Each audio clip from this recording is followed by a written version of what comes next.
Good evening and welcome to Uncivil Disobedience. I'm Chris Richards, the eclectic radical. With me as always, is my co-host and partner in crime, Kennedy Cooper. How are you doing tonight, Kennedy?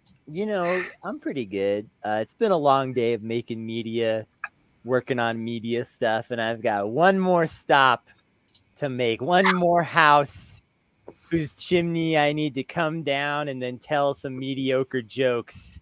And that's this house. Mediocre jokes. Okay. Do I introduce myself now? I'm the and yes, also with us is Robert DiBlasio, the host of the Gentle Rambler. And yes, please tell us about yourself, Robert. Okay, I'm the Gentle Rambler. I'm a podcaster and writer. I also, I'm of the working class. But yeah, my podcast is a weekly podcast. I also write for thedangerousglobe.com, which is a site out of Europe, independent site with articles on all sorts of things like politics, war, technology, culture. So I do a lot of writing, but I also enjoy the podcast very much. I'm from New York, but I live in North New Jersey. I'm very, I'm on Twitter a lot, but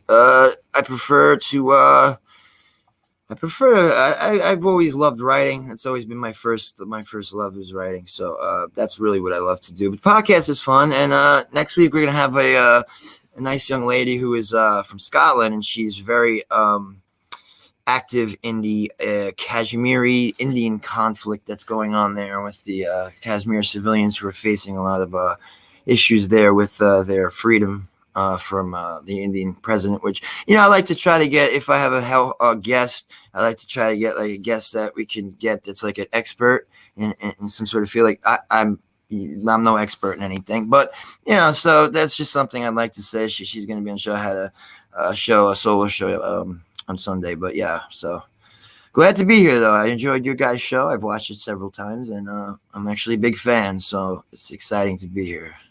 Awesome. We're glad to have you. Thank you. We're definitely glad to have you, and we're always glad to have fans. It's always good to have sure. Oh yeah, man. I mean, I think you guys are all right. And I heard about a colleague of ours, Mr. Alex Jones of InfoWars. He's being sued.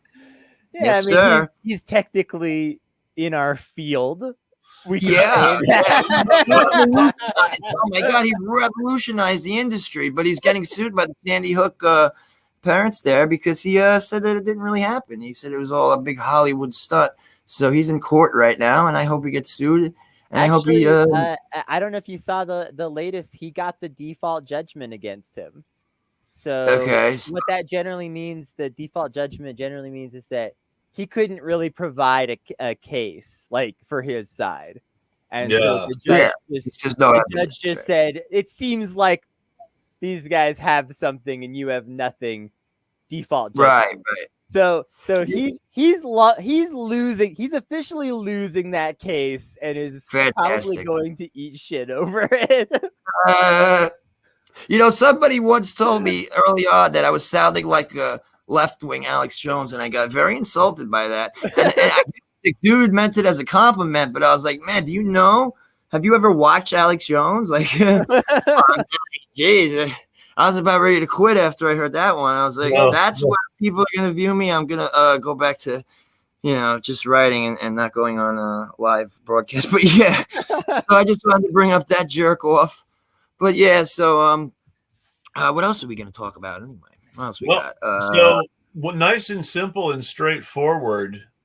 It looks like Elon Musk is an asshole, and that's why Grimes left. Oh my God, he's another one. Yeah. Elon Musk is he is what's wrong with our ultra capitalist society right now. He is basically useless, and he spends his money on spacecrafts, and then he makes awful tweets about people who are trying to. No, I mean, Bernie Sanders is a politician, so all politicians, I kind of take what they say with a grain of salt. But everybody heard that ridiculous tweet that Bernie Sanders put out that billionaires need to pay obviously need to pay their fair share, and Elon Musk said, "Are you still alive?" It's awful, because if a regular person wrote something like that to somebody, they might have got like sanctioned or whatever. Elon Musk he's a piece of garbage, that guy. Of all of those frail face rich people, he's like the worst. He's the worst. I think I put him ahead of Bezos. So he went literally. He literally went from being like a low single-digit billionaire to being the richest man in the world because of COVID. Yep. And the reason that happened was because he kept people slaving away in his factories, despite shutdowns, despite not being essential, until he was thrown out of California. And then he just did the same thing in Texas. That and being a speculative stock market and crypto bro. Don't forget that part, because he has become one of the biggest manipulators of the stock market. Yeah. So much so that, he has gotten in trouble a couple of times, but the trouble is always just, give us $100,000, Elon Musk. So what does a fine of a few $100K mean to a billionaire, even before he has hundreds of billions of dollars? Yeah, so I was wondering, because Bill Gates, you had your Microsoft, right? Even the Bezos with Amazon, how they're making. What did Elon Musk? What does he do to make so much money? Tesla. People drive those cars. A lot of it's Tesla. Really shady. Tesla did not make him rich. So let's talk about Elon Musk and how he got rich. Yeah, let's talk about a few things. Also, I just want to point out, before we dig too deep into this, there's something beautiful, and it's going to reflect well into all of what we're about to get into. Something beautiful about Grimes breaking up with Elon Musk and then being seen a week later reading Karl Marx. At the time, I thought it was kind of just too much, but now I think it's beautiful, because the more I think about Elon Musk and the more he reveals himself, the more I'm like, God, that would make you a socialist. Spending 6 months with that man, and you'd be like, fuck, there has to be a better way. So there's backstory for that. The backstory for that is that Grimes has claimed to be a communist for a long time. Oh, I know a lot about that, yeah. And is really not very clear on what it actually means. Yeah. Well, I was reading. That's funny, because I was reading about that. She was. I was reading a little bio of her, and one of her albums, she said she took a whole bunch of speed. She locked herself she locked herself in her studio, and she just ate a bunch of speed and made a record. Which I thought was pretty heavy to go out there and say that, publicly, and then I find out, that this is Elon Musk's girlfriend. Now they're no longer together, right? And she claims to be a communist, but that's pretty wild stuff, man. That's pretty wild.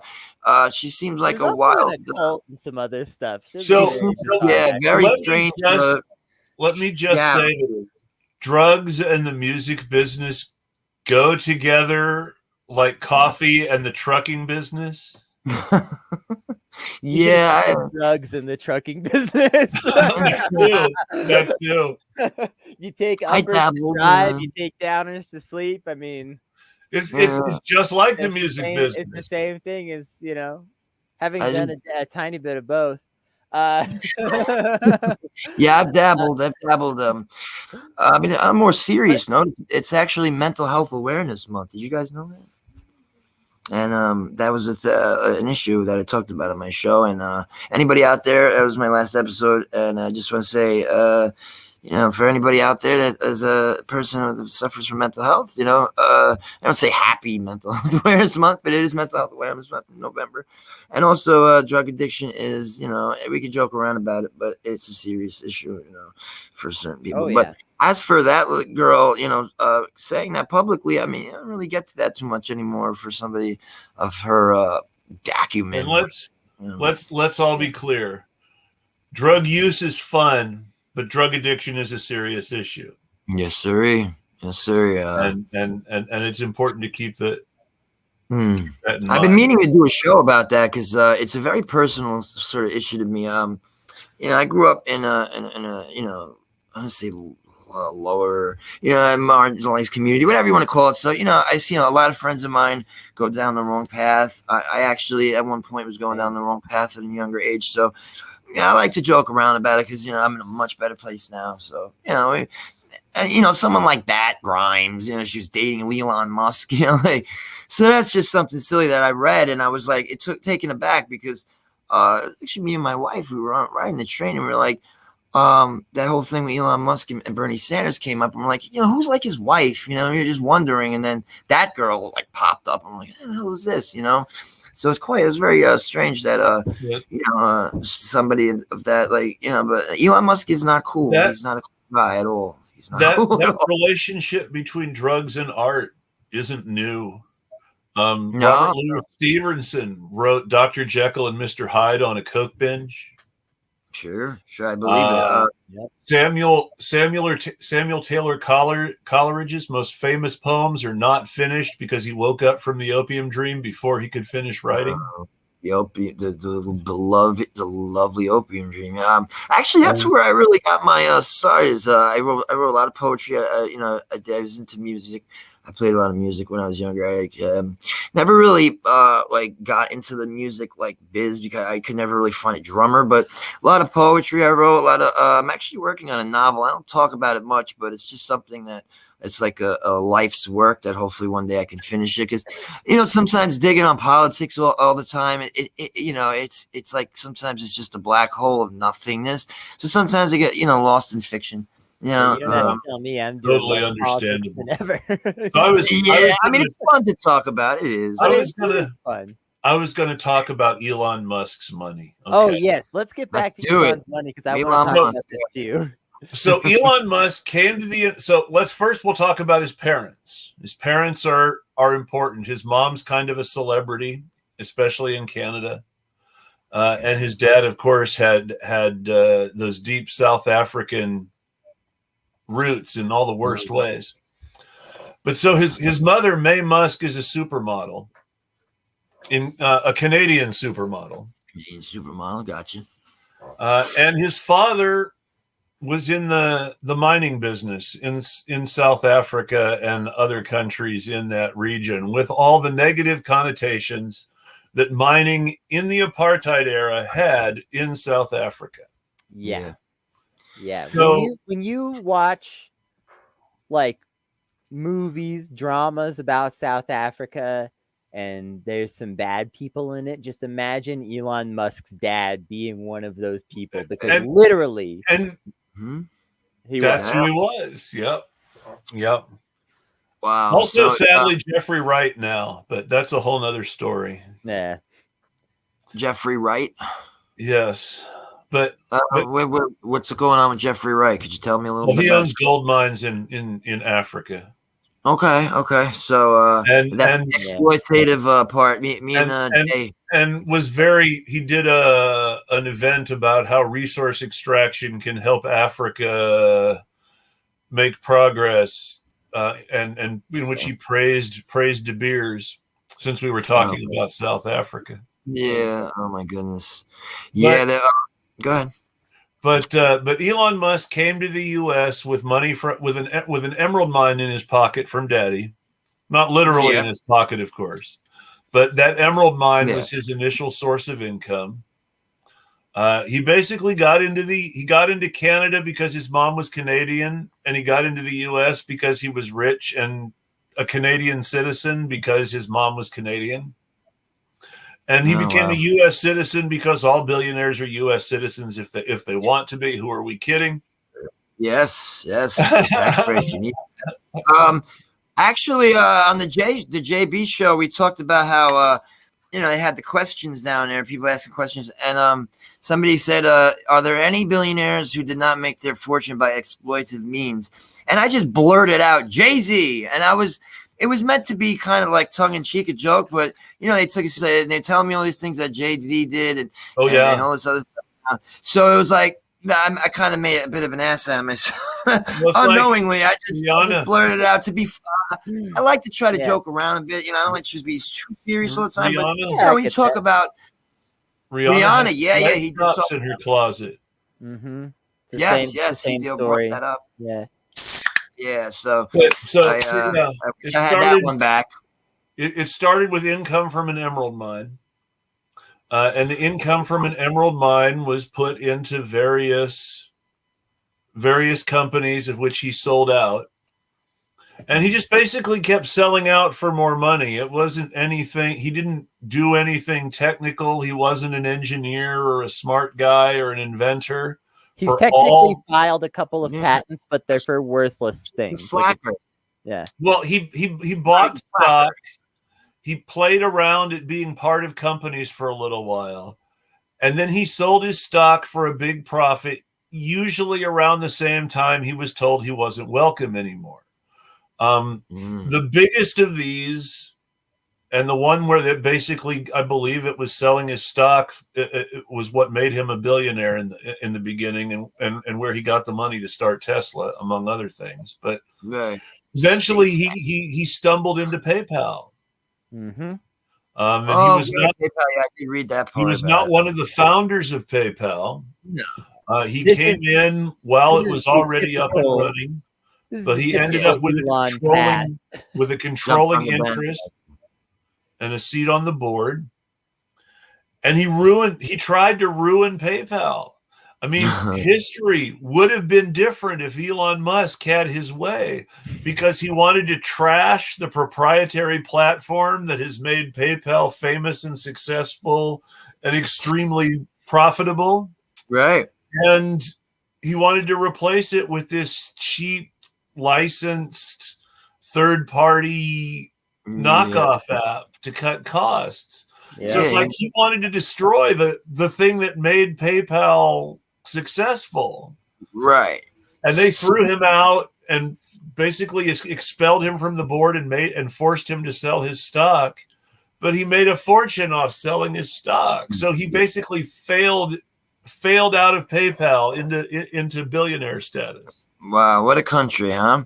He's just like your regular daily prick hedge fund manager, right? That's all. Oh yeah. It's worse because it's worse. It's worse. People talk about Elon Musk like he's Thomas Edison. And let's be honest, Thomas Edison wasn't Thomas Edison. That you can build a whole episode around how Thomas Edison was more somebody who knew how to make other people's stuff pay. But he's from New Jersey. Elon Musk was no Thomas Edison. Elon Musk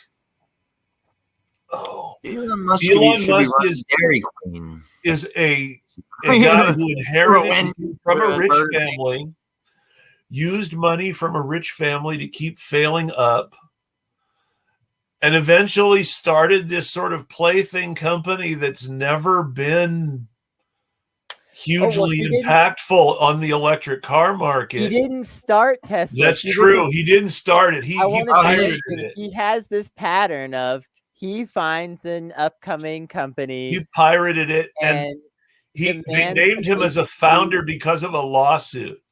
Yeah, he basically demands to be like a founder type status. He did it with PayPal. He did it with Tesla. He did it with some other companies that he's been involved with. He finds a company that's already got some good ideas.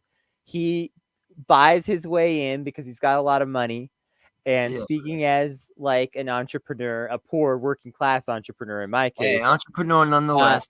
When someone shows up with a lot of money trying to help your project, you sometimes will agree to things that you wouldn't agree to otherwise. And so these people agree, okay, fine, Elon, you can be one of our founders too, even though we've been working on this for 3 years and you don't know a damn thing. Right. Okay.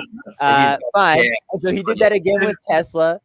And then you have those. This is just what he does. He just pretends to be an innovator. You have these horrible publicity stunts where Elon Musk goes into the factory and works 14 hours. But let's remember, he's not an engineer.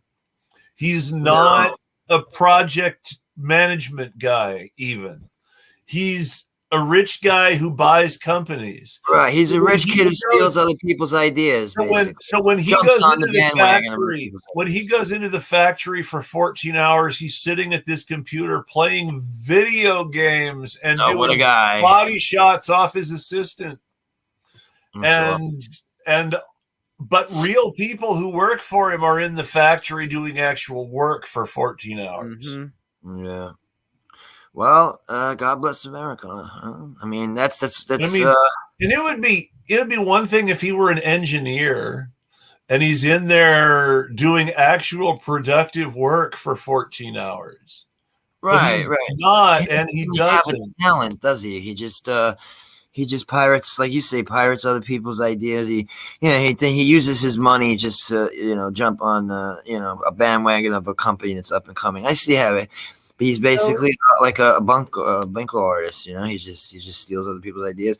Yeah, I mean, only Bezos. I mean Bezos with Amazon. I mean, I don't give anybody credit for anything, Amazon give him credit for the idea because it's a dumb idea. He put a bookstore online. But no, here's the thing about Amazon. Kennedy, how did all that stuff happen? What makes Amazon its money is not that he put the bookstore online, which, yes, that's absolutely how it started. But what makes Amazon its money is the platform that all the people who do business through Amazon operate off of, which is called the Mechanical Turk. Okay. Well, actually, it's even deeper than that. That's a higher level of. It's really AWS. Yeah, well, Amazon Web Services is the company that runs that does all this stuff. But the platform off which Amazon runs, the proprietary stuff, is a program called Mechanical Turk that was designed to work as a logistics software for trucking companies. Mm-hmm. And instead it ended up being as the brainchild for this order online hybrid monster monopoly that's taken over the world. Yeah, I actually funny stories. Right before COVID, I worked in a warehouse, and it was like a subsidiary or whatever, I guess, of Amazon. So they would box all the products and send them out for Amazon. Mm-hmm. And you should have seen the amount of stuff coming in here. And these are people who were making, I don't know, $11 an hour at the time, and the amount of money off this one warehouse that they must have made just I guess, boxing, whatever, shipments came in during Christmas time. It was insane. It was crazy. And I didn't, at that time, this is, a little before COVID, let's say about 3 or 4 years ago. And I didn't realize at the time that Amazon, but I was getting suspicious. I was like, why is everything turning into Amazon? It was almost like a Twilight Zone episode. Like I started seeing Amazon Prime vehicles like all over the highway, the New Jersey Turnpike. I'm like, what's going on here, man? Like, why is everything turning into Amazon? But basically you got your Amazon, you got your like 4 major like corporations, right? You got like you Google, Alphabet, Google, Apple. Google, I love Google, right? I mean, it's like a encyclopedia on steroids, Google. It's fantastic. But, you got Google, your Apple, your Amazon, your Walmart, right? Those are like your 4, that's like how for your 4 main, and everything else is going to basically, I think, go away. And those 4 main, even Microsoft, I mean, those 4 main corporations, I think, are going to be the last one standing. And everything is going to be Walmart, Apple, Google, and Amazon, and you might have, SpaceX or whatever. But I mean, you guys agree with that you got 4 or 5 main corporations that are going to monopolize the entire, corporate or business world in the United States? Certainly the intention is for, a handful of companies to gobble stuff up. I don't know if I necessarily agree with the exact ones, because I think Walmart, for instance, that might be something that we talk about tonight or another time. I don't know, but Walmart has been kind of failing as a company, and that's I guess Walmart's more of like I want to get back to Elon Musk's money though before we completely lose track of it, because how did Elon get really, really rich, especially in the last couple of years? Is a question. Investment capitalism. Yeah. Well, that's one major aspect of it, but there's also another aspect that's not discussed enough. Dishonest fixing of investment capitalism. Well, that's just the same thing. He's the Arnold Rothstein of Wall Street. SpaceX is a military contractor. Yeah, he's got big NASA contracts. Jeff Bezos. Not just the NASA stuff. The NASA stuff is the tip of the iceberg. Oh yeah, no, those I know. rockets that he sends up, those aren't even the worst thing. Okay, stuff. He created a reusable rocket that NASA's using. That's not the worst thing that a person could do. He spent too many resources to do it because doing it through capitalism instead of public funding is far less efficient. But whatever, that would still be kind of whatever in some respects. But SpaceX is doing scary military stuff. That's true. Very scary military stuff. Like, and you know, this self-guiding car shit. It also, some of that has its roots in missile programs. Yes. Where do you think those missile programs the self-driving car. Okay. So what's a drone? It's a self-flying plane. Exactly. Man, when you can see how this technology can be useful to the military. Mm-hmm. Yeah, well, it seems to be everything is all about the military when it comes. And Amazon Web Services that we were just talking about, AWS, they have CIA and military intelligence contracts out the wazoo. So one of the big reasons they started making a profit as opposed to returning a loss every year was because they started getting access to the CIA money, which, you know, nobody knows how much there even is. Exactly. When did Jeff Bezos get really, really rich? It's when the CIA bought in. And then you watch him go from like regular tech guy. Yeah, maybe he'll be president. To like, you know, who knows? I mean, we had a failed businessman, a complete, failed businessman, a total liar. I mean, who's to stop Jeff Bezos from running for president? Yeah, and maybe 51% of the country may vote for him. Who the hell knows? We were just talking about how Elon Musk essentially failed upwards. So why not? Why not someone else? Yeah, that failed upwards like Elon Musk. Yeah, be really be a real crap businessman. You might become president. You know.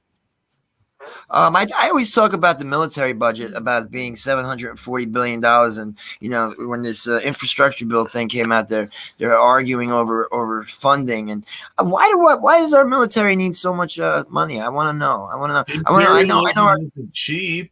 You can't terrorize the world on half $500 billion a year. It has to be more.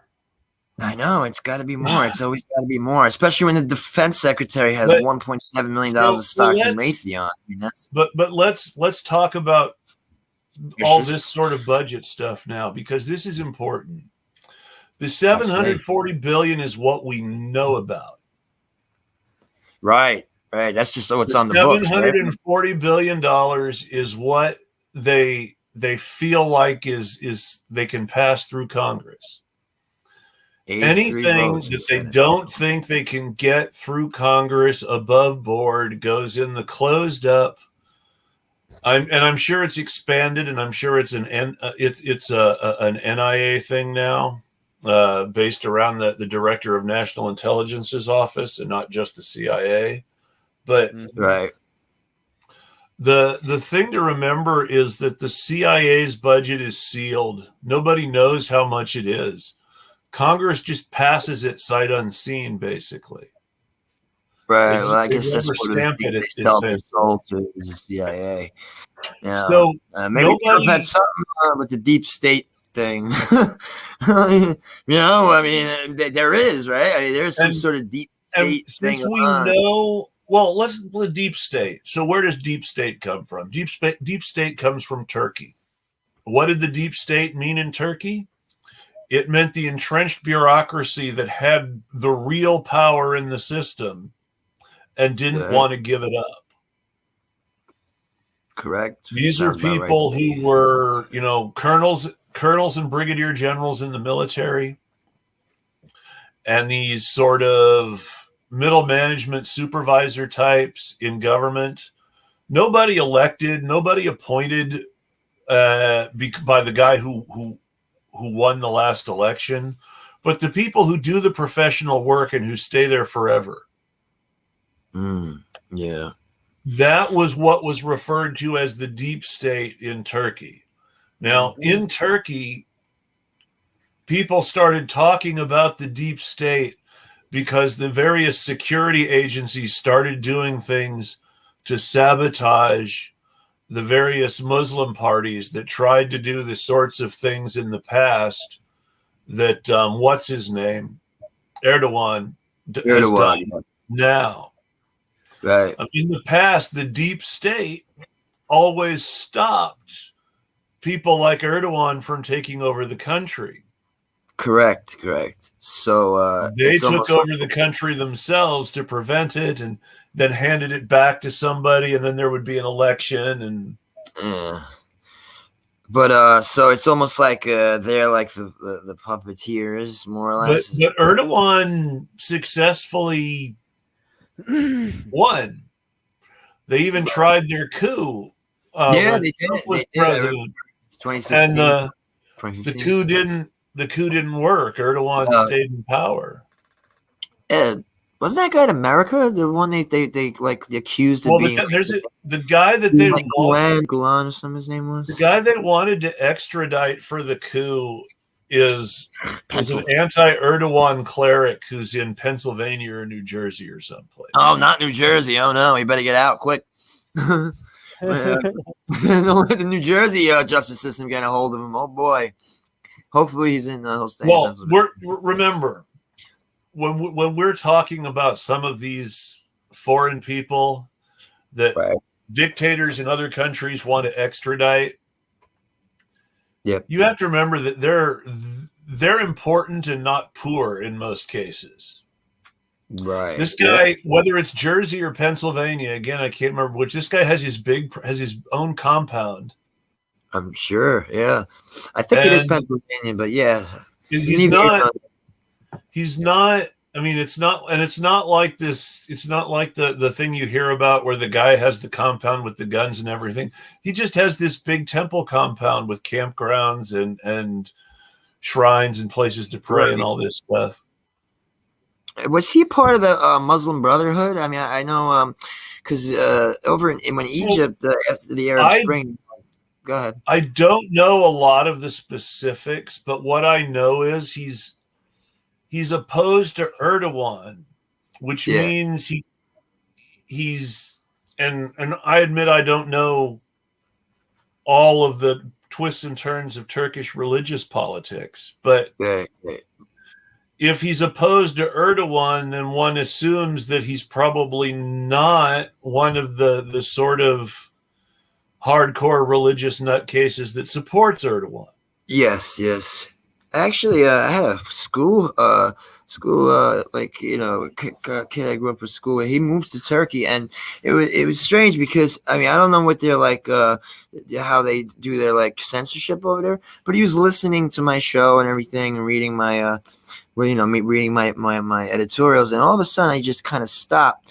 And I would talk to you. He would come on now and again. We would talking through social media. So I'm wondering, that's the one thing about the United States that I still feel one of the things we have left is like the whole freedom of expression and freedom of speech thing.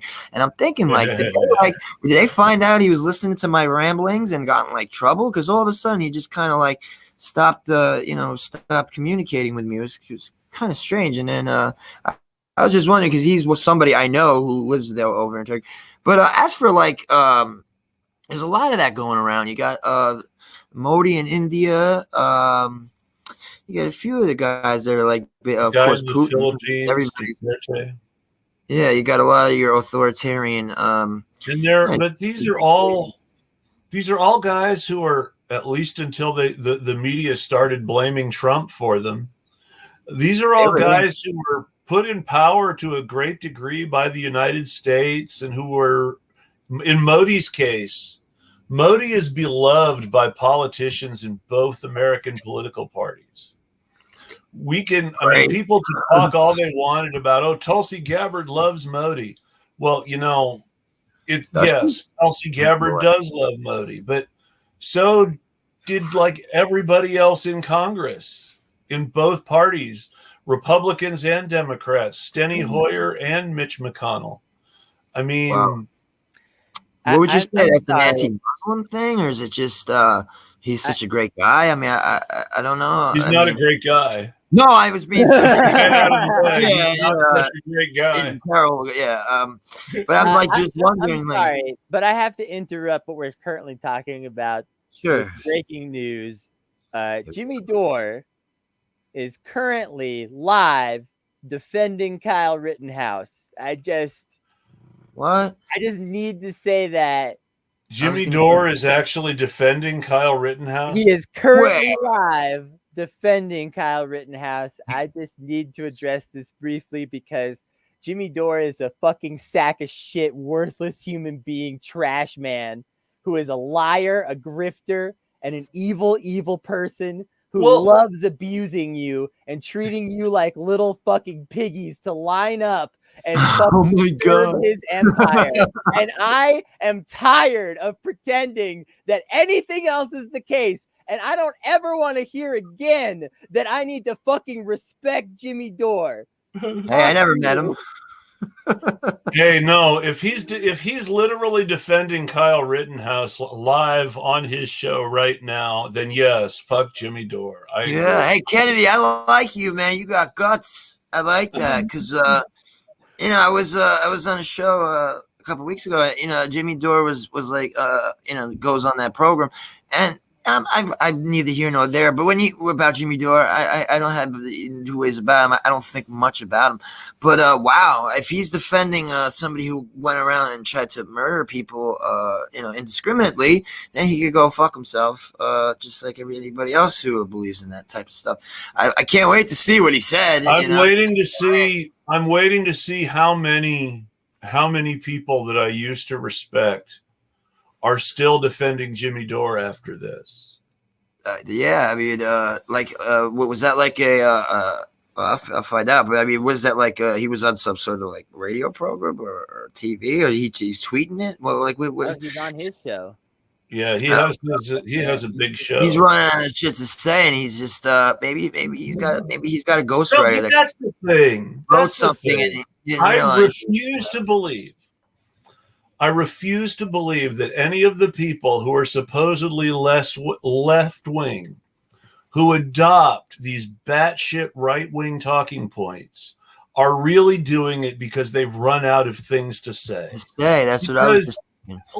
Will we ever run out of things to say to criticize everybody from the left? No, we could spend the rest of our lives just talking about weird shit that happened in the early USSR or something like that. Like, sure, there's so much history and trivia out there.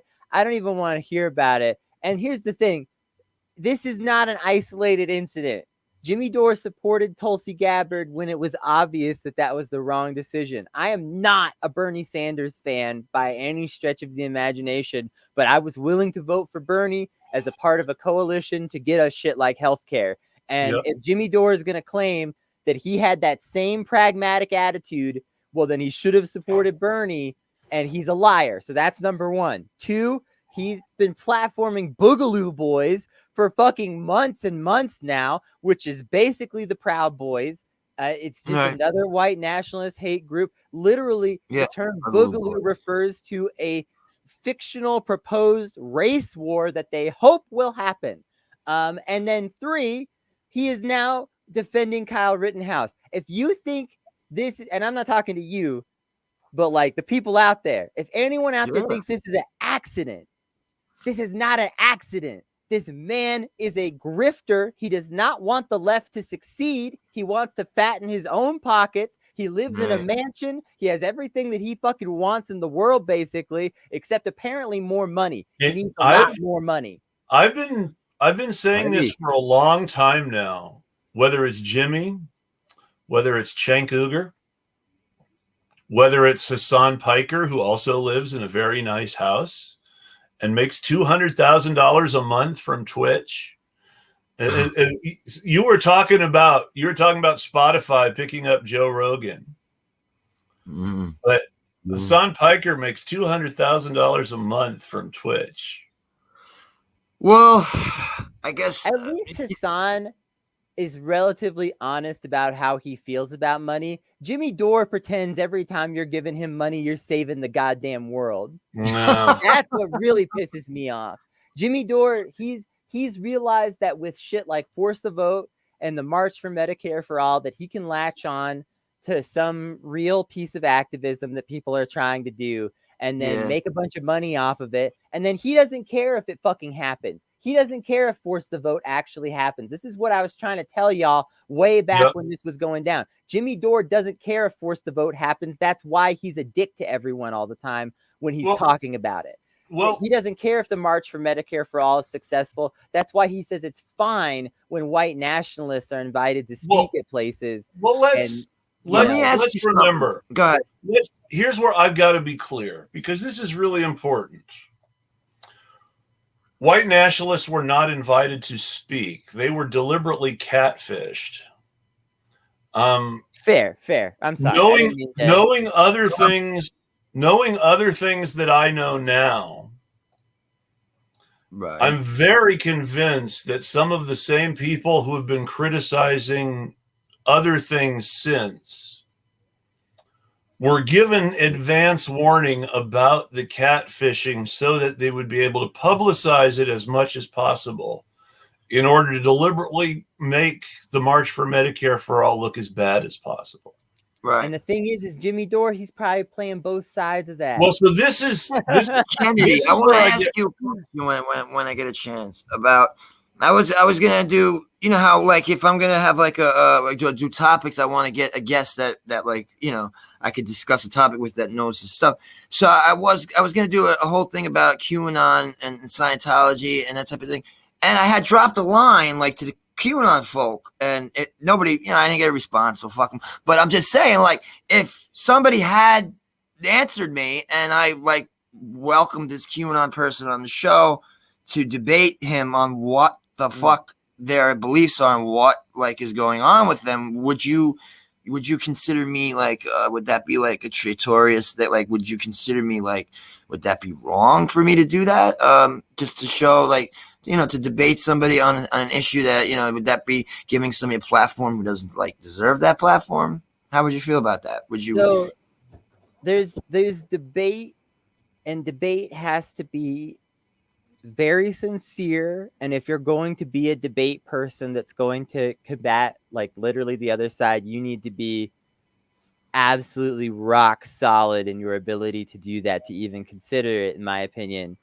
Right. And outside of that, most of the debate bros debating fascists on YouTube and Twitch are not rock solid. No, the best example I could give that's somewhat well known and recent is Zizek versus Peterson. If anyone has seen that, Zizek is not incredibly amazing in everything that he says there by any means. I don't agree with everything that he says, but he clearly knows a lot more than Jordan Peterson. Yeah. And so for the purposes of going up there and trying to disprove this guy's intelligence, that was really effective. Jordan Peterson's career has never been the same since that debate. And it's obvious when you watch it. Zizek is just like able to just outthink Jordan Peterson at every turn of this debate and just cows him to the point where Jordan Peterson is just conceding point after point to him because it's clear that Zizek knows more about history, knows more about philosophy, all of these things. So if you can do that to somebody, that is potentially worthwhile. Because again, Jordan Peterson lost an incredible amount of mainstream credibility after that debate because he looked like a fool. I'll check it out. If you're able to pull that off, it may be worth it, in my opinion. Outside of that, though, it's not worth it. It's never worth it because if it's even a soft pushback and they get to platform their ideas at all in any meaningful way, that's dangerous. Yeah, I would hope that when I could you know, outwit a QAnon person. That's why I was figuring. But yeah, I mean, listen, the shit all day, all that bullshit that they ran. You know, I sent an email to that I don't know, Reverend God, I can't think of his last name. You know, I watched a Vice news thing about him, and I was like, man, I'm gonna send this guy an email. You know, I'm a nobody, whatever, but I just wanted to see, like, maybe he'll answer, maybe he'll want to come on, and I could figure, you know, I mean, you get outsmarted by QAnon, right? You could be, you know, if you put yourself in that position. Well, So Reverend Al comes on or whatever his name is, and this is makes it look silly. This is a good time to talk about Jimmy Dore again, because like Kennedy said, there's a pattern there. Right. At the time when Force the Vote was really starting to get off the ground and people were making noise, and all of a sudden, while all this is going on, Jimmy Dore is suddenly bringing a Boogaloo Boy on his show in the midst of all this. Right. Now, that's the moment where he has the most visible notoriety. So it's a good moment for him to cash in with something that'll get a lot of clicks. Right, right. But how does that affect Force the Vote when now all of a sudden people who were already being criticized for letting Jimmy Dore tell them what to do and all sorts of other stupid things that people said about Force the Vote that weren't true? Because let's all remember that this was not Jimmy Dore's idea. Now, the Boogaloo Boy thing with Jimmy Dore was before the election, obviously. No, it was during the first Force the Vote thing after the election. Was it after the riots? The January 6th riot? Was it after that? Well, there were riots. It was before the January 6th riot. Was it before? I think it was after. Because if it was after, he should have done that. No, it would have been after the January 6th riots. Because Force the Vote would have been before the January 6th riots, because they were still pushing. Because I mean that would make a little bit of a difference to me, because those guys, they committed a criminal act. People died, due to their craziness. So I mean, I would think, I don't know. You got to be careful with your platform. I got into this really quick. I don't know. I was I have a lot of listeners in England, and I was gonna have this this lady on, and she's interesting, and show this African. No, I take it back. It had to have been after January 6th, because Magnus, the Boogaloo in question, was the guy who denounced January 6th for the Boogaloo Boys. Yeah, that's and see, right. This was a part of that whole start. And we've talked about this on the show. And that was talked about this privately. That was how Magnus became cool on the left. We have actual friends who have platformed him since then. Yeah. Wow. It's unfortunate. And a few of those people I'm no longer friends with, because sometimes that's a bridge. Some of them are willing to discuss it in a way that, like, we can have a conversation about whether or not it was right, and like they'll actually, hear what I have to say. But other people are, they want to defend that, and I'm not gonna have that. So because this is a part of the whole. The reason I knew it came after January 6th, because this is a part of the whole quote unquote red-brown alliance fucking bullshit narrative that grifters like Jimmy Dore have been pushing. That, those people on January 6th, those were working class people frustrated with the system just like you. And of course, we've talked many, many times on this show about how that's simply not true at all. Jimmy Dore said that? He didn't say it directly, but he let Magnus come on and imply that even if he quote unquote denounced January 6th, he's still making a case for this idea that, we're also working class people on the right that are frustrated, and we have a lot of the same interests and blah, blah, blah. But that's not true. That's never true. That's always a lie, and it's a dangerous lie. And it's since a lie then, that will get people killed. He's now calling himself a mutualist. And mixing with the left as one of us. Wow. Well, I always say, imagine if the Black Lives Matter crowd would have done that on January 6th. They would have shot them with M16s if they would have tried to pull something like that. Don't you think? Hey, we in fact know this because Black Lives Matter had several protests at the Capitol, and you can look at pictures of what the police presence was like. January we 6th. All remember. They didn't need back up then, did they? They didn't need back up on that.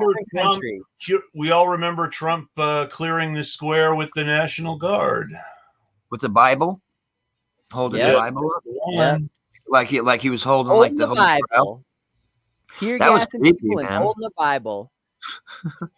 You almost have to appreciate how. And the guy was in his army fatigues. Man, they blew that one. That was the worst photo op I've ever seen. This guy's in his army fatigues. Like, what are you guys gonna do? You gonna go to a park and And like I just didn't understand like whose idea was that, because Trump didn't have an original idea ever. And they always said whoever spoke in Trump's ear last was who he would listen to. So somebody obviously got in his ear like 5 minutes before that whole thing. As far as storming the Capitol and garbage like that, the guy that gave credit for having the idea that Pence could change the results of the election was that lawyer John Stevenson or whatever his name was. Okay. Maybe that's wrong, but I think they were hunting Mike Pence, Nancy. And then the other, as far as actually planning violent terrorist acts, I mean, I don't know this for 100% certain, but I know one of the people who was involved in coordinating that stuff was Steve Bannon. And who's better to suspect of plotting violent right-wing terrorism than Steve Bannon? Steve Bannon, he's the face of that, Breitbart News and all that. Steve Bannon he's not just the face of all that stuff. He's also, he travels the world meeting with white nationalist groups and helping them coordinate with each other, get more resources, and organize better. This is literally what Steve Bannon does with his time and money. He travels the world.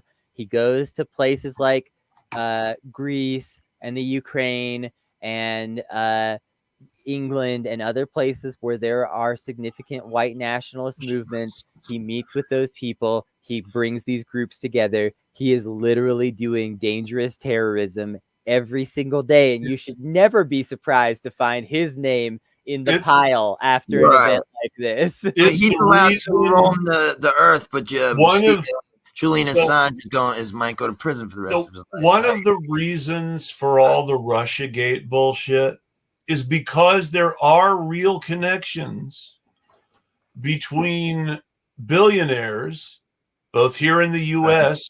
and in Russia, and both the religious white right and, I said it wrong, religious white, but we know that's who they are too. The religious right and white supremacists, who are often the same people. Let's not kid ourselves about that part. That's why I made that slip. So knowing that they're the same people, the amount of money that the religious right and white supremacist groups get from both American and Russian billionaires should shock people. Yeah. And it's not because Putin is the devil, as much as someone might want you to believe that Vladimir Putin is uniquely evil or something like that. No, it's because billionaires like white supremacists. Yeah, I would say so. Vladimir Putin is far from the most evil man in Russia. I think that gets forgotten a lot. and people exaggerate. Typical bureaucrat, People exaggerate about Putin a lot when they say things like, well, now the Russian mafia answers to the government, and that means the Russian mafia answers to Putin. And it's like, no, that's not quite how it works. I think Putin's power is over, they over exaggerate the amount of power he has. It's just yes and no. He has a lot of power in Russia. Oh, sure. I mean, he could poison. He's not an absolute dictator the way that American media likes to pretend. Portray him, as like this evil empire. Also, he's not the furthest right person that could be running Russia. I think that's the thing. Well, so let's remember that Alexei Navalny actually likes to dress up like a Nazi sometimes. Yep. Does he? Oh yeah. Mm-hmm. I'm no fan. I just know that he's going through it. He's going through it. They got him. So the first thing you have to understand about the American foreign policy establishment is that if there's this person in another country that American media and the American government are talking about like he's some sort of unique and special hero, he's probably a Nazi. Heavy. I like it. This is the way Americans talked about South American dictators in the 60s and 70s when they were doing the CIA's dirty work for us. Mm-hmm. Y'all remember Juan Guaido? Guaido, what happened to him, right? Venezuela coup. I mean, that coup, I should say, I always pronounce it wrong because I'm a dirty American. But Juan Guaido, he has direct ties to violent extremists in Venezuela, right-wing extremists, pro-capitalist extremists specifically, that want things like the medical industry to be highly, highly profitable again in Venezuela. And that he is treated like a saint by our media. He literally has direct ties to people that have done bombings, killings of other kinds, shootings, kidnapping of major politicians. This is the kind of people that Juan Guaido runs with.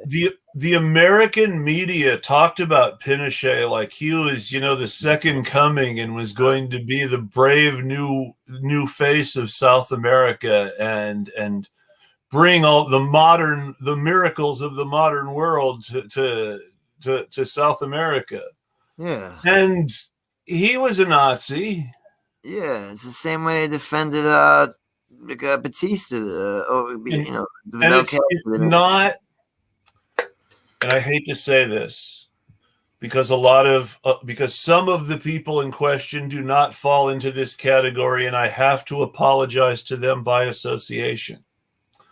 But it is not a coincidence that a bunch of right-wing economists with German last names suddenly showed up in America after World War II. Yeah. They had. I mean, a lot of them went. I know to South America, but I'm sure. Yeah.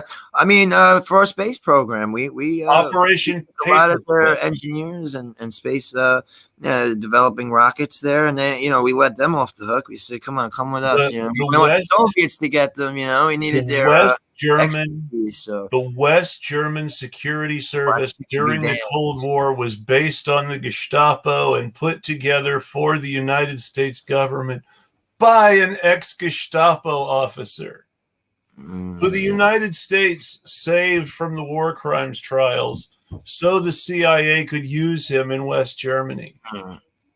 George Patton, American hero. If he had his way, we would have been rolling with the Nazis there in 1944. If you do some history reporting, he was a staunch anti-communist. I'm talking like heavy duty, like he was ready to. Him and MacArthur was like, they were ready to start World War III.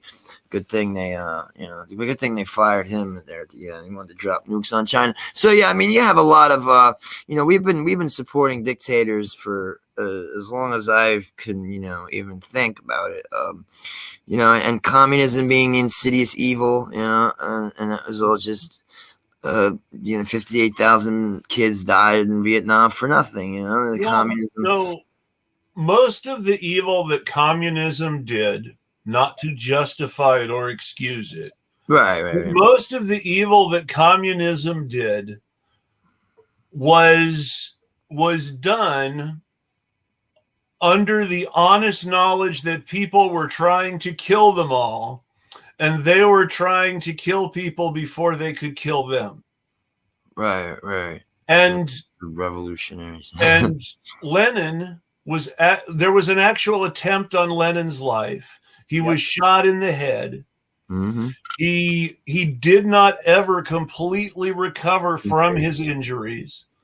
There was a period at the end of his life where Lenin was a figurehead for a power struggle between Trotsky and Zinoviev. Trotsky and Zinoviev were both willing to let Stalin have power because each of them thought they would have more influence with Stalin than either of them would have with each other. And Stalin killed them both. Look where they ended up, right? Trotsky went to Mexico for a while, and he was, and so took him out. So it's important to understand that all of the evils of communism were done in an honest attempt to prevent the Americans or people like us from killing them. Or the Nazis. Whereas, Americans, Nazis, how big a difference is that? How big of a difference? Oh boy. But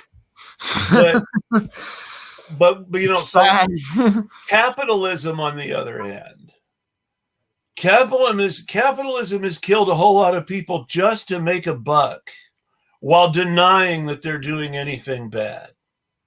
All right.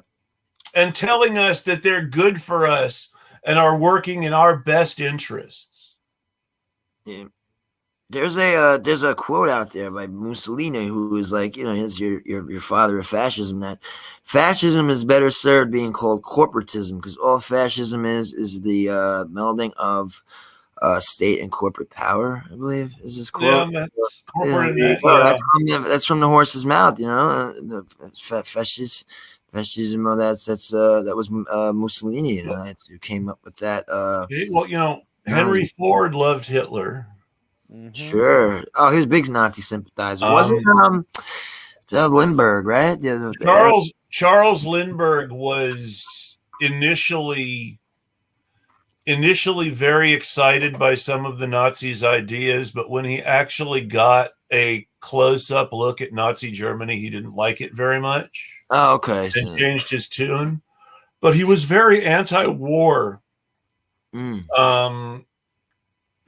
the 30s, and there was a great demand for him to run for president as a Republican for a while against Roosevelt to make sure that we didn't go to war. It's funny how there's a lot of people who kind of like the boot until it steps on them a little bit, and then they go, "Oh shit!" yeah.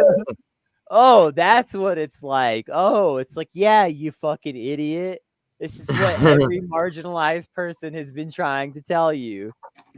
I tell you what, go ahead. And this is, I just figured of it, and this is why people are always so quick to deny that America is fascist, because of this bit. But fascism is when ordinary citizens of the dominant culture are treated like marginalized people. Sounds familiar. And of course, it gets even worse for marginalized people. But the reason that fascism is bad from the point of view of the white liberal American is fascism is when ordinary white people are treated like marginalized people. Right. We can't. They don't want that, I mean, exactly. I live in a quote marginalized community, basically. So I see it. It's up close. I'm an up close personal thing, and being serious for a moment, like the amount of homelessness that's going on right now in inner cities, at least inner cities. New York, for instance, New York's got about 65,000 homeless people. That's just the people who are marked up in homeless shelters. So people that are outside. Let's talk. Homelessness always brings out the same series of reactions to me. First off, we are the only country in the world, not even only developed country in the world. Right. We are the only country in the world to have a homelessness crisis on this scale. Yeah. But despite that fact, the homeless population is a relatively tiny portion of our population. We have more than enough homes for everyone. And there is absolutely no reason that we do not just house them all right now. What do you think it is, Chris? You think it's just is it sadism? I mean, what do they do? Why can't we have proper housing for because somebody wouldn't be able to make money off it. There's always a way to make money off something, huh? Even homelessness. Isn't that sad? Like, so right now, because of the way churn works, if you evict somebody from an apartment or someone terminates their lease and leaves because their lease is over, either way, you can charge the next person a whole lot more rent.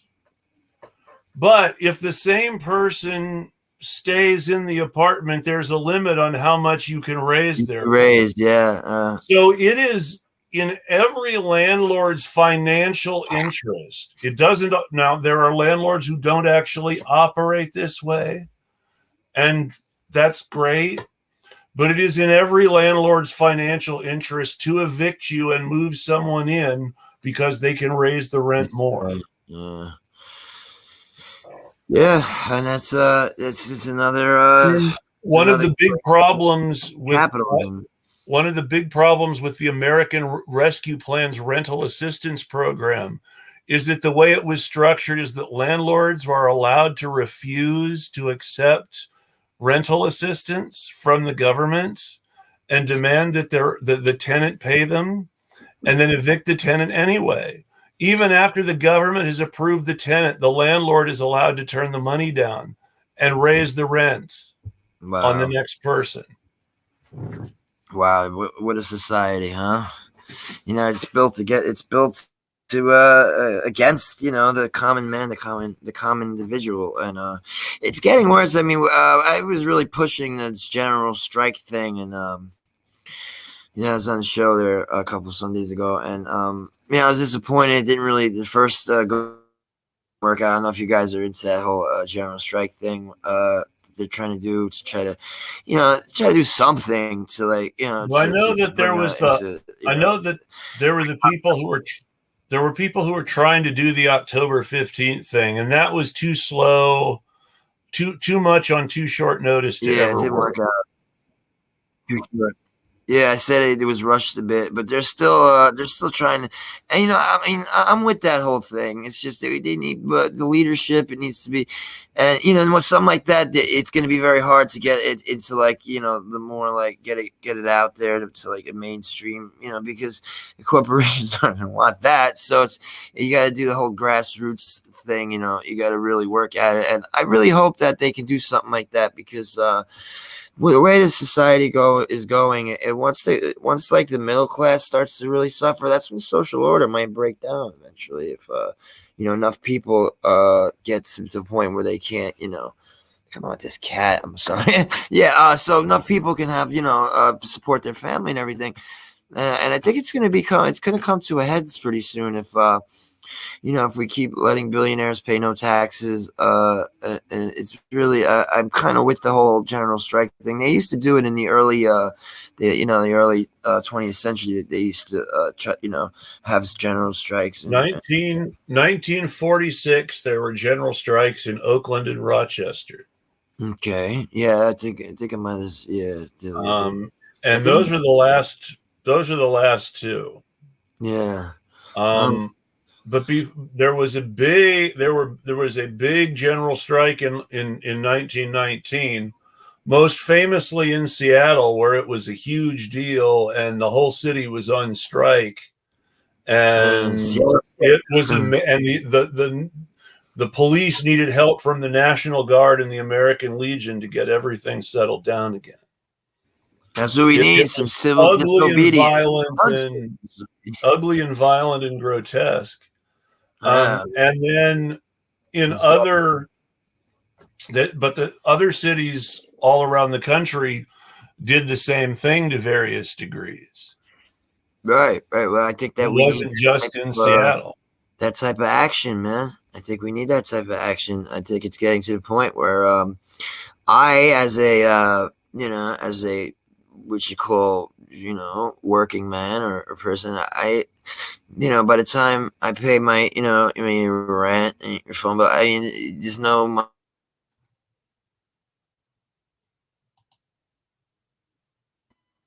Uh-oh.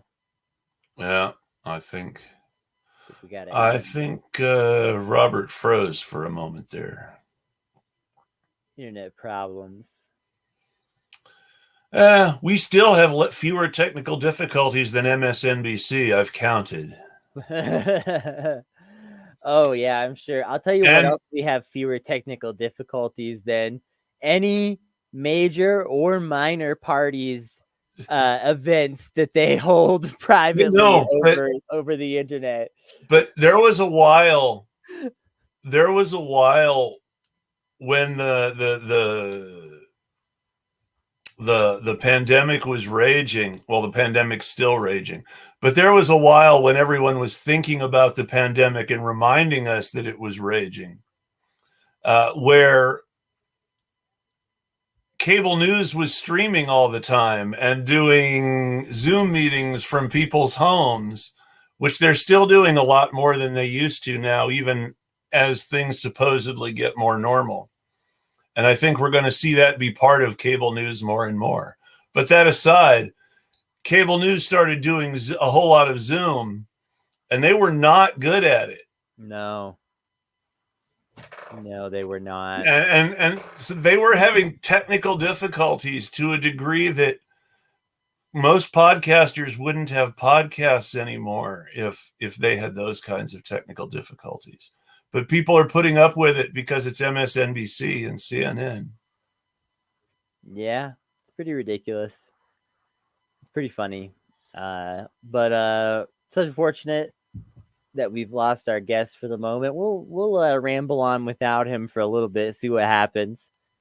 Yeah. I actually wanted to talk a little bit more about Elon Musk's ramblings on Twitter. Something that we talked a little bit about at the beginning of the program, because as far as I know, he's still posting. Like, he's just been like angry tweeting for days now. Yeah. I don't know how long exactly. I don't follow the drama as closely as I used to. So I figure this started about 24 hours or so ago, as far as I can tell. So I follow tweeting like crazy.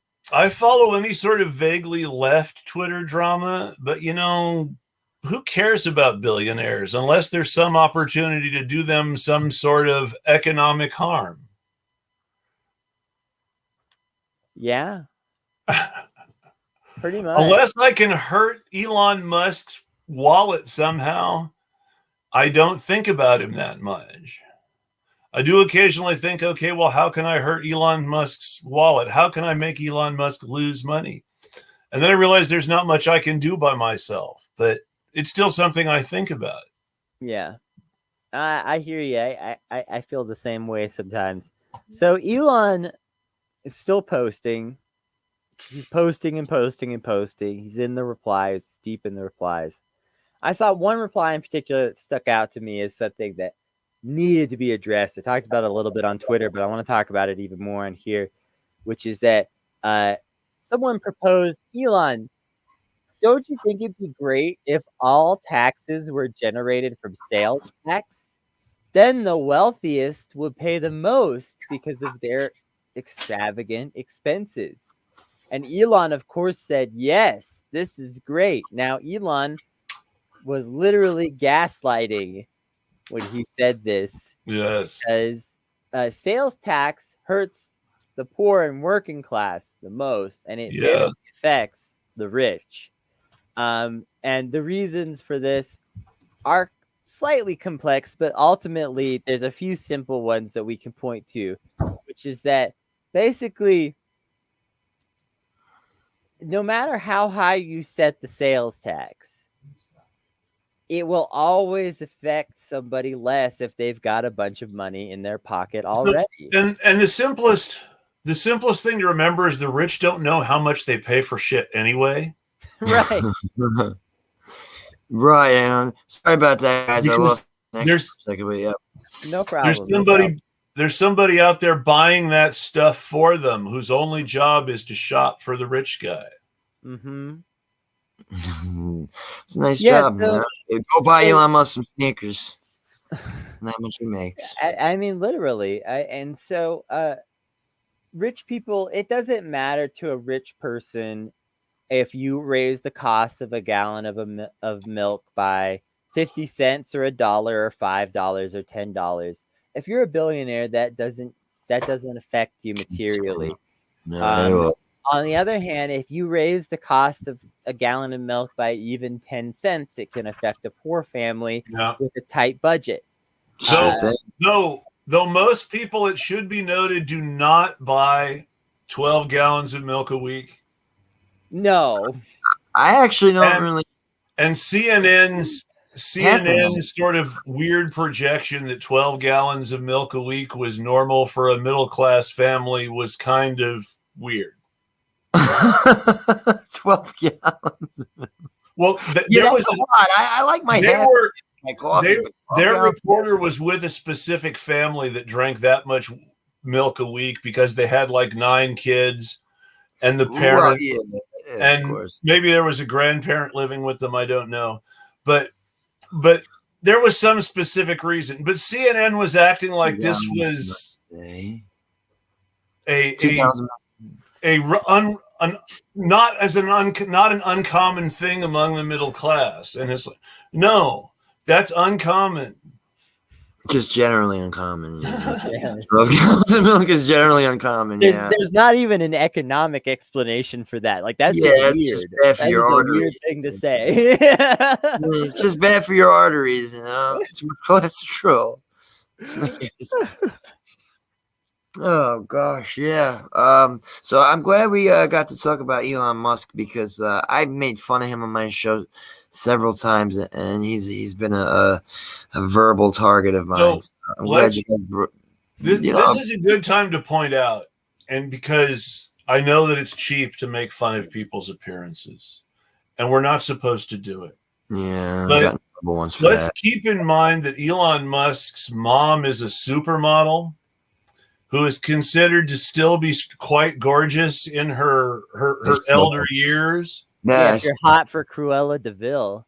And Elon is kind of, well, creepy. I mean, he's not a handsome dude. He's got a vibe going. Let's put it that way. Also, let's talk about the fact that Jeff Bezos was at least brave enough to do one thing in his life, which was go bald. Yeah, Elon Musk is still wearing hair plugs. He's got the best looking hair plugs money can buy, so it's really hard to tell. It's really hard to tell, but he's got that the man money. Was balding at like 26. Yeah, I mean, yeah. The main reason that I can tell Mayor Pete and Elon Musk apart is that Mayor Pete's hair is all real. Mm-hmm. Elon Musk, man, that guy is just worthless. He is so worthless. And I didn't realize he was I mean, is this true? He is the richest man on Earth. He's the richest man in the world now. I read that earlier. That's like official. It was fluctuating between him and Bezos, but he made another big pile of money again, and he's on top. I think he sold about $5 billion worth of his Tesla. He sold like a whole bunch of shares. God, I don't remember the numbers, but he like sold the shares of Tesla. You know, yesterday or whatever, and I guess they bought him. I don't know, but he doesn't do anything for anybody but himself. He is like your ultra capitalist. Like he is like your spokesman for just people like you said who made money, exploitative means, made money, born rich, and he sucks. Elon Musk. Well, I mean, so Kennedy was saying before we went on the air that he had gotten in trouble for rigging Wall Street, basically. Yeah. Right. So if you're, when I said he's the Arnold Rothstein of Wall Street, I mean, Arnold Rothstein was a gambler, but he always bet on stuff that he could fix. Yeah, like the World Series. It's the same for Elon Musk. Elon Musk is an investor, but he always invests in stuff he can fix. Yeah. I guess that's his talent. That's like his thing is to rig the stock market. What a guy! Yeah. Wonder who taught him that. I'm sure it wasn't his apartheid dad.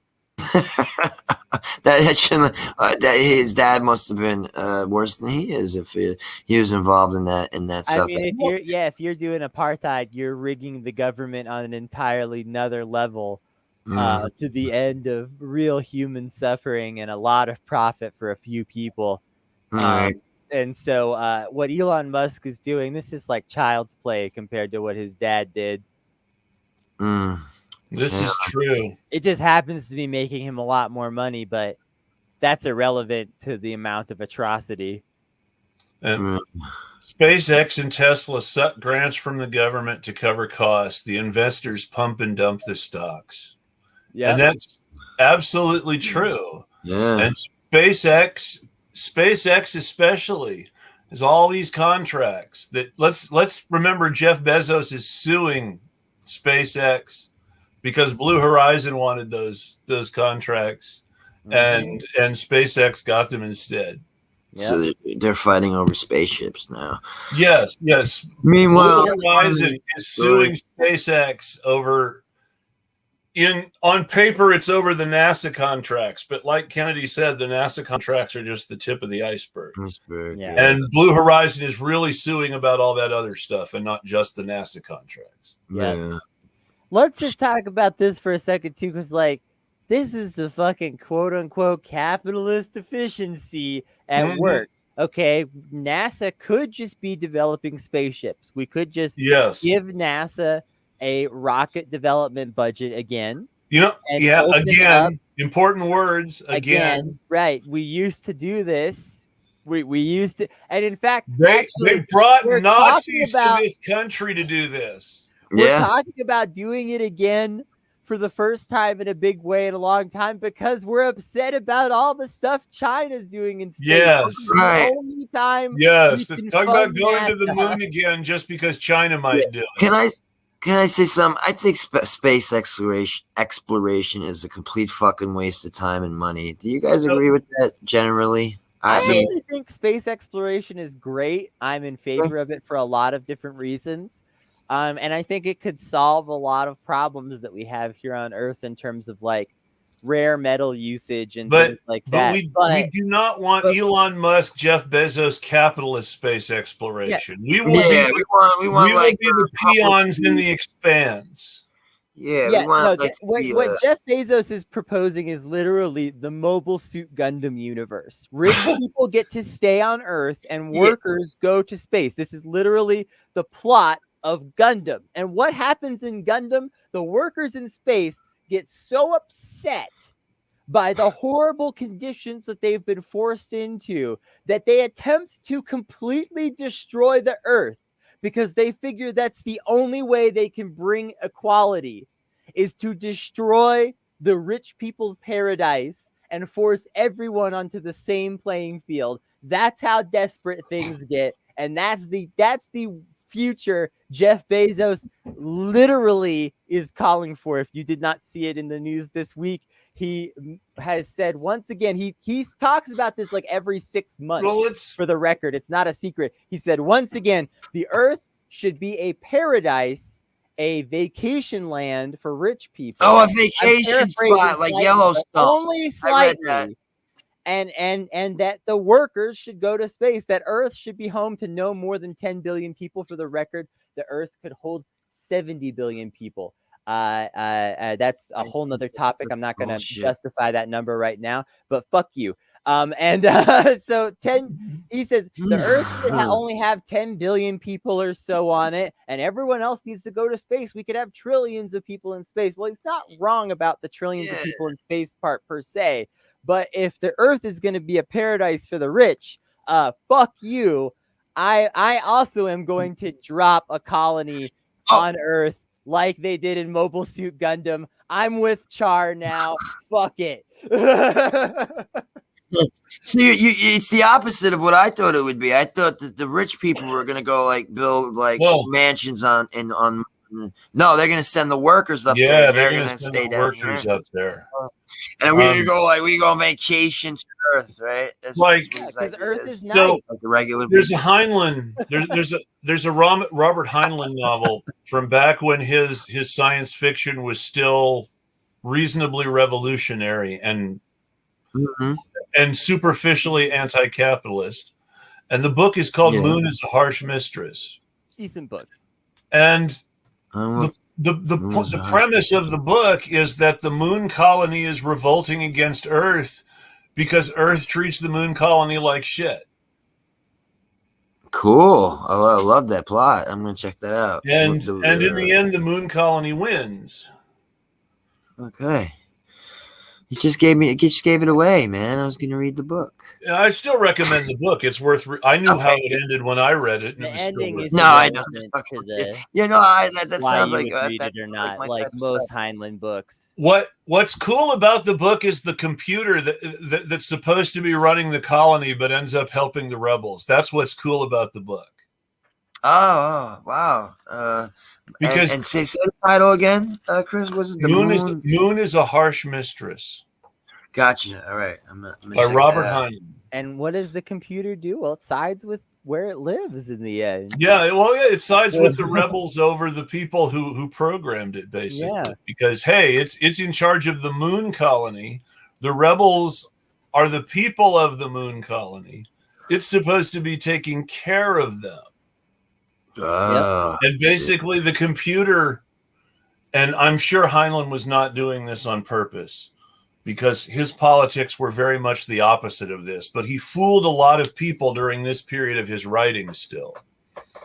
And which is, the computer is such a good socialist and is so clearly opposed to the capitalist mission of its programmers, and just so ready to side with the people who are rebelling against the worst and harshest and most oppressive forms of colonial capitalism. Wow. Can I ask what year, like, what year is this book written? Like, let me look it up, because I don't remember without looking this a while ago. Like in 50s, maybe 1950s? It sounds like something that maybe would come out maybe, in 50s. Maybe 50s or 60s. Yeah, with all that, McCarthyism maybe, stuff. Maybe a little later, but yeah. They are. Yeah, I mean, this is 1966. Oh, yeah. 66. I would check that out. It sounds like a really cool book. I'm a big Orwell fan, of course. Love Orwell, so yeah. The Earth is in trouble right now with climate change and shit like that, but it could be made extremely nice again, and it's still pretty nice right now, even with the problems. By comparison to other places that we could live. For instance, the moon is a gray ball of dust.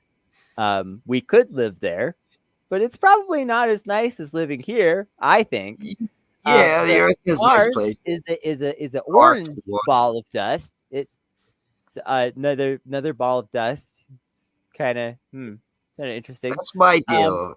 Jupiter and Saturn might have some moons that could be kind of nice to live on, but we actually have no fucking idea if that's true or not. It's just let's talk about what we know.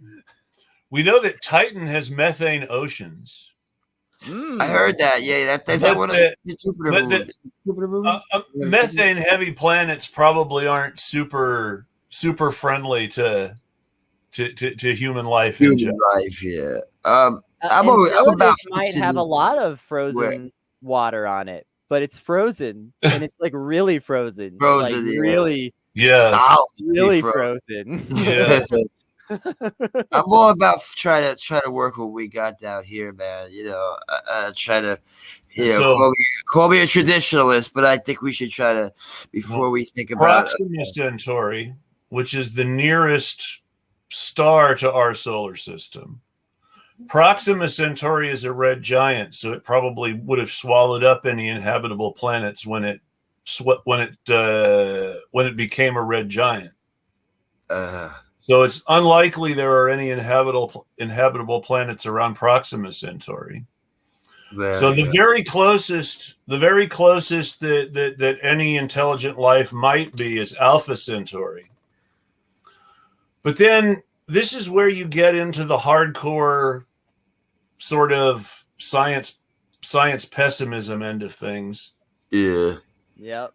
If there were intelligent life on Alpha Centauri who were advanced enough to travel in space, they would have and travel between the solar systems. They would have visited us by now. That's what I said. So that's number one. Most likely detect them at the very least. At the very least, we would have detected their movements around our solar system. Mm-hmm. Yeah, why'd they come down and say hello? Why they got to be so they're so shady? Right. They come down in their spaceships, they look around a bit, and they take off. Either there aren't any intelligent life forms on Alpha Centauri, or Alpha Centauri went through the same rough stages we're at and is it roughly the same in development now? Or maybe they started developing before us and climate crisis already killed them all. I'm not joking. That's a serious possibility. There's a guy who actually wrote a whole book. I don't think I could read a whole book on this theme, but he managed to write a whole book on the theme. Well, what if climate crisis killed all the aliens too? Wow. Oh, wow. That's something to think about. Wow. And that's the reason we've never found any signs of intelligent life in the universe. Climate crisis kills every intelligent life form goer. Dang it. Yeah.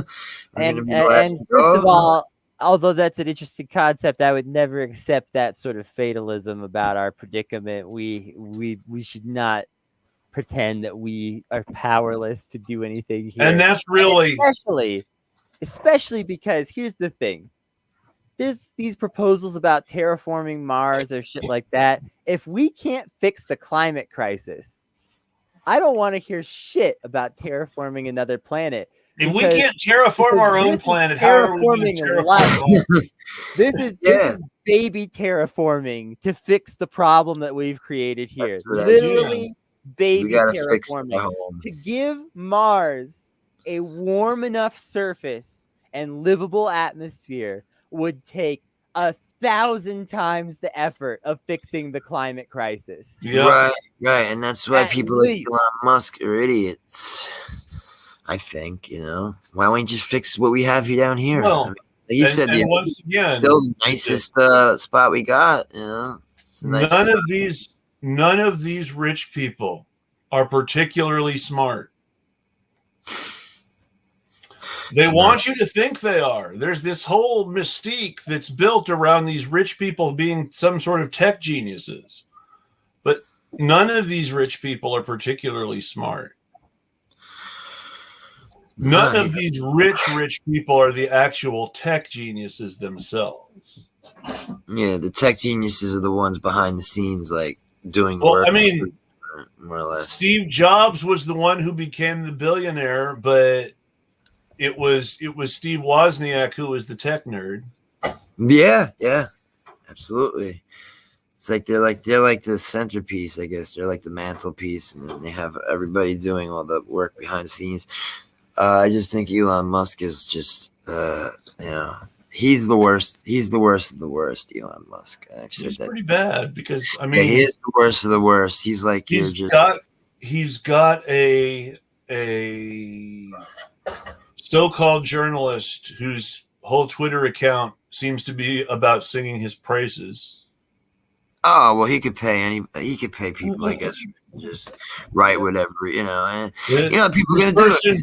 He needed the money, This so-called objective journalist's Twitter bio ends with, "I believe in Tesla's mission to save the planet." Oh my God! So he bought some journalists, some 2-bit journalists, and so that's the thing. We live in a society. People sometimes are up against it, and Elon Musk comes to you and say, "Hey, just write wonderful things about me. I'll pay you this amount of money." And people, people. It's the society we live in. They're gonna accept the money. He needed the money, or she needed the money, whatever. I don't. I mean, I don't think I would go for that. I mean, I have my. Have my limits, but they just pay off whoever they can pay off, evidently, for any good, good press, whatever, good media coverage. And yet they can't cough up enough money to fix homelessness. Yeah, and I see it every day, man. I see it. Homelessness. I see encampments in Newark, New Jersey. Encampments, homeless people lined up. The richest people in the country could fix homelessness and all still be rich. Yeah, I read somewhere that I think it was $30,000. Jeff Bezos could give every single known American $30,000, and my wife's over $30,000 a year, and still be a billionaire, basically. Yeah, so I read that a while back, and it's like. Yeah, he'll never actually do that because he can never part with that amount of money And remember he tried to overthrow the Seattle City Council for trying to institute local corporate taxes in order to try to solve the homeless problem in Seattle. That was the fight between him and the Seattle City Council. Yep. Is why Kshama Savant was elected in the first place. I dig Seattle. I think Seattle's a hip place. I'd like to visit there one day, and I'd like to move there. Actually, I like Seattle. They're real it seems to be a hip, progressive place. I've never been. I dig it. No place is as progressive as it's cut out to be. Yeah, I'd have to see. Remember, the socialist is one person on the city council in Seattle. Yeah, I guess you got your coast, you got your west coast, your east coast. That's really where that's where like all the thoughts come from, where more progressive thought process. But yeah, I talk to people from Texas, all over the country that their heads are in the right place. We just gotta. We got to pull together to do something about the billionaires, because pretty soon, like I said, they're gonna wind up just running the place. Like I said, if Trump could become president, what's gonna stop one of these other jerk offs like Jeff Bezos, from running for president? Honestly, I mean, he already controls, he basically already runs the place anyway. So, put a puppet like Joe Biden up there, and what's like, if they're gonna if the United States is gonna go for this. To this, total capitalist thing, just do it, man. Just get on with it.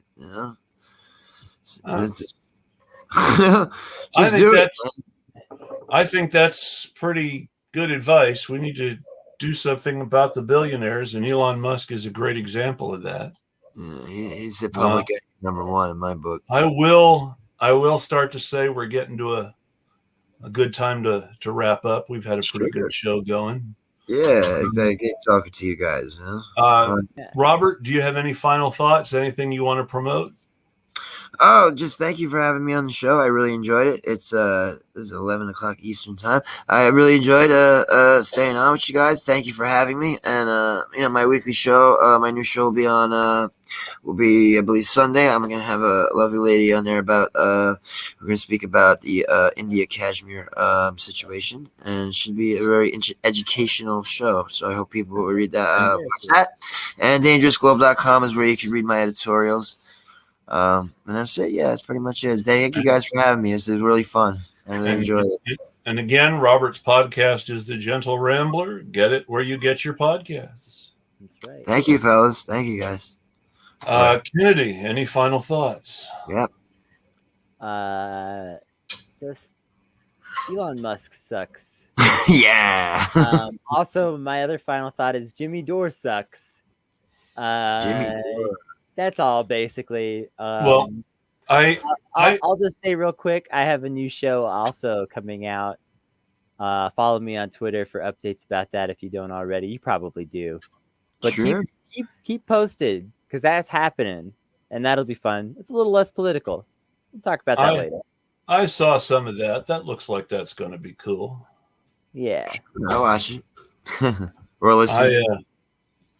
And of course, you can always find us here on Monday nights. We will be taking the week of Christmas off.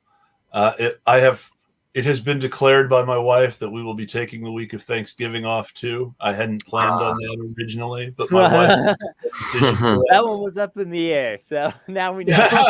They love the holidays. My wife says we will be here. We will be here the week after Thanksgiving, and we will be here before and after the week of Christmas. Yep. Keep the content I want to thank everybody who's helped us make it to 23 episodes so far. I re-upped my StreamYard account today, so we have at least one more year. We'll see what happens. But I actually do need people to start subscribing to the Patreon if we're going to make it a third year, folks. I would appreciate it. Go do that. Yeah. And on that note, everybody have a great night, and we'll tweet at you. All right.